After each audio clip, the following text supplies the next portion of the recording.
বিয়েবাড়ির ডিম কোরমা রেস্টুরেন্টে যেভাবে তৈরি করে থাকি সম্পূর্ণ রেসিপিটা শেয়ার করব। তার জন্য প্রথমে 250 গ্রাম চীনা বাদাম নিয়ে নিচ্ছি। আপনি যে কোনো ধরনের বাদাম নিতে পারেন। 100 গ্রাম কিশমিশ, স্বাদ মতো কাঁচামরিচ সুন্দর করে ওয়াশ করে ব্লেন্ড করে রেখে দিব। কড়াইতে তেল, হালকা একটু লবণ, 50 পিস ডিম, হালকা একটু হলুদ দিয়ে সুন্দর করে ভেজে উঠিয়ে নিচ্ছি। এলাচি, দারচিনি, বড় এলাচ, স্টার, তেজপাতা, লং এগুলি দিয়ে হাফ কেজি পরিমাণ পেঁয়াজ ব্লেন্ড করে দিয়ে দিচ্ছি। অল্প একটু আদা রসুন পেস্ট আর যে পেস্টটা তৈরি করছি সেটি দিয়ে দিচ্ছি।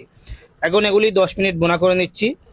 এরপর আমি এখানে দিয়ে দিচ্ছি স্বাদ মতো লবণ, অল্প একটু হলুদের গুঁড়া, স্বাদ মতো গুঁড়া মরিচ, অল্প একটু এলাচি পাউডার আর সাদা গোলমরিচের গুঁড়া, টক দই দিয়ে দিচ্ছি, অল্প একটু লিকুইড দুধ দিয়ে দিচ্ছি। এরপর আরও 5 মিনিট বোনা করে যখন গ্রেভি থেকে তেল ছেড়ে দিবে, এখন আমি ডিমগুলি দিয়ে দিচ্ছি। ডিমগুলি দিয়ে 5 মিনিট সুন্দর করে নাড়াচাড়া করে রান্না করে নেব। 5 মিনিট পরে দিয়ে দিচ্ছি 2 টেবিল স্পুন পরিমাণ এখানে ঘি। এরপর অল্প একটু মিক্স গরম মশলা, হালকা পেঁয়াজ বেরেস্তা। এরপর আরেকটু সুন্দর করে নাড়াচাড়া করে নিচ্ছি।